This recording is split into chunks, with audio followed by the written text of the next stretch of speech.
Hello, you're about to experience whiplash on this channel. Well, then again, when don't you? The point is, obviously the last video was quite serious. This video is quite serious as well. We are obviously going to be leaving the previous video until further updates, and there will be some in the future.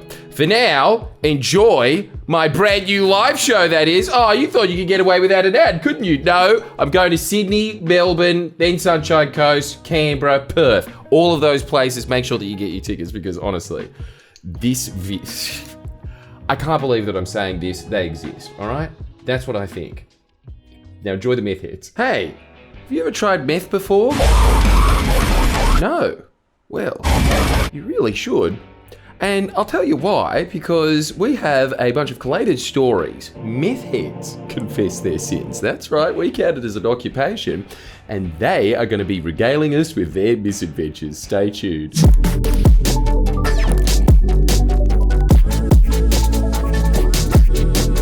Oh man, I'm dancing as excitedly as they are, waiting for a cash converters to open. This is gonna be good.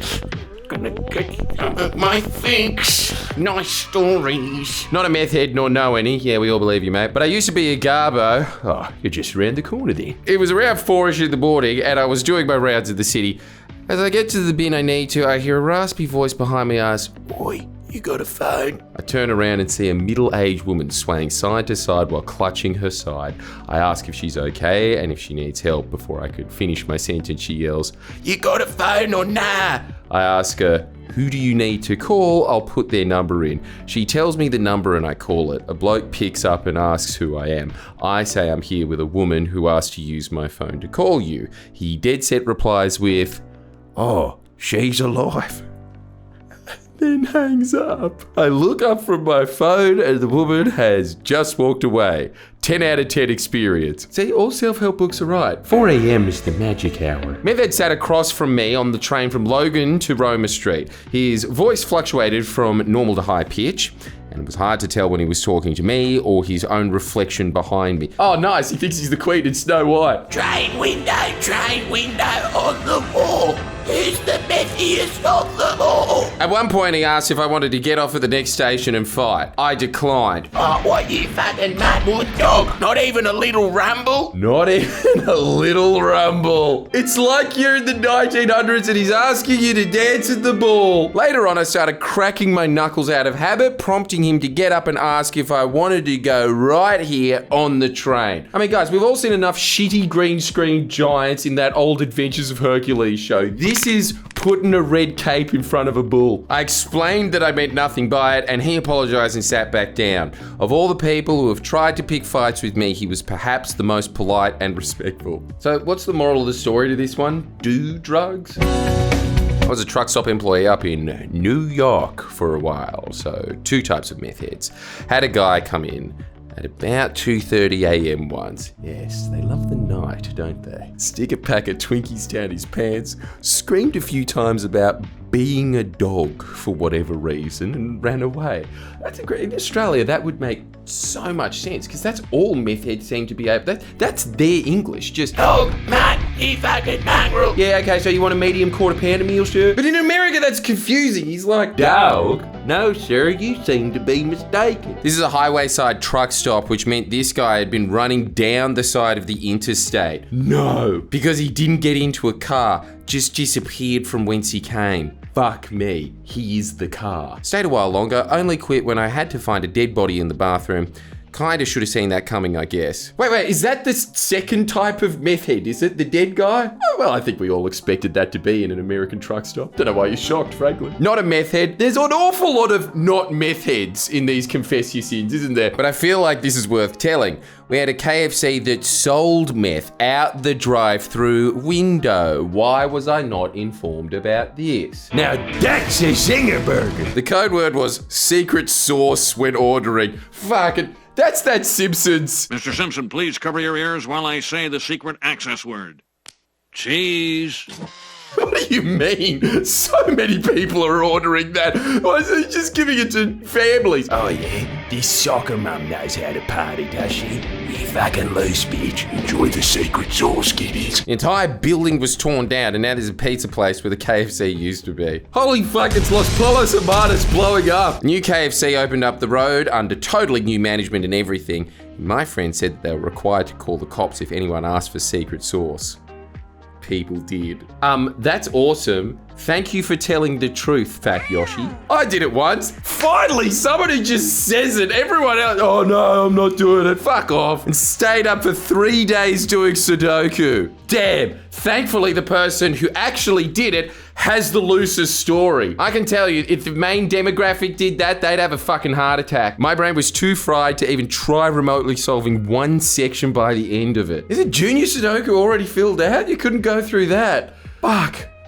Dude, as I said, loose. My dad is an ER surgeon and this was one of his patients. Years ago, a guy high on meth tried to jump onto a moving train. He slipped, landing on his feet like normal, except he did so on the train tracks under a moving freight train. Jesus, even if he was a cat, that's 2 lives gone. Guy gets the front half of his foot cut off by a train wheel. Somehow, he not only manages to find the mangled bit of ground beef that was his foot after the kilometre-long train finished passing by, but he picked the damn thing up, managing to hobble all the way from the tracks to the hospital. Oh, this is interesting. I'm learning about the effects of meth. Profound optimism. Jesus, at that point, you just don't have to go to Coles that night. You've got spaghetti bolognese. Don't go to the hospital. When my poor old dad eventually got to him, the triage nurses had tied not only a tourniquet around the leg, but several restraints around the man it was attached to.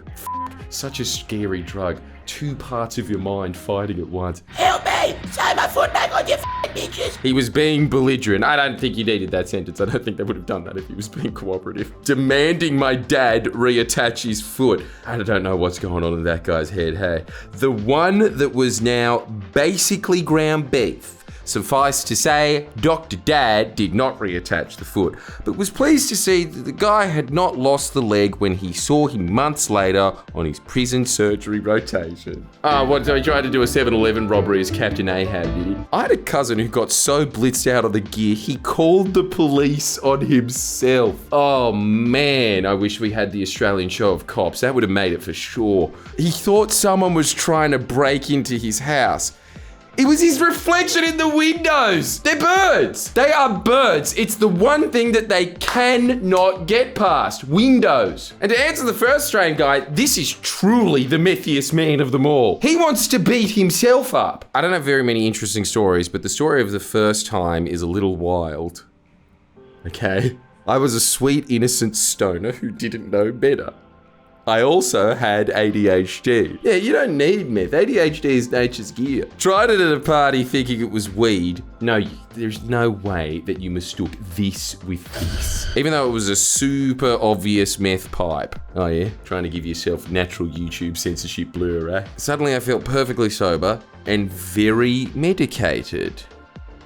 But clearly, I was not sober, because I then organised the host's kitchen pantry and then ended up in their closet trying on all their sweaters because I needed better vibes on my skin. Yeah, but be honest, you would have been doing that anyway, you fucking ADD-riddled stoner. I didn't know the person and I didn't know it was meth. I found out the next day when a friend told me, and so the curse began.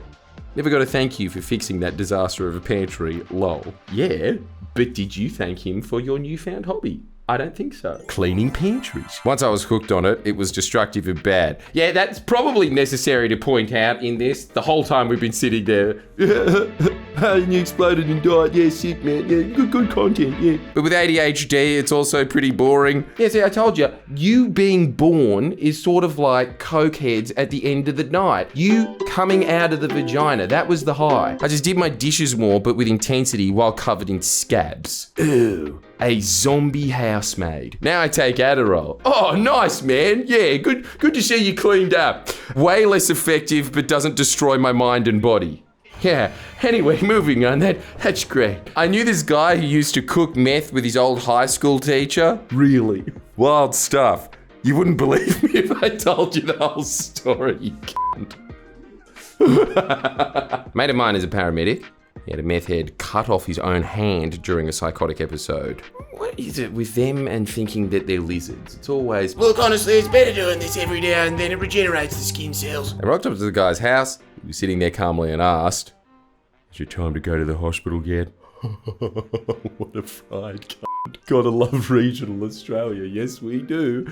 And that's why we are doing, as our next installment, Country Town Story. Oh, no, we're not. We are doing Paramedics Confess Their Sins. And if we don't get enough of those responses, because first-time responders are rare, first-time responders confess their sins, which I think is pretty much just going to be Meth-Heads confess their sins yet again. I'd love to be wrong, but let's be honest, I'm not going to be. See you next time.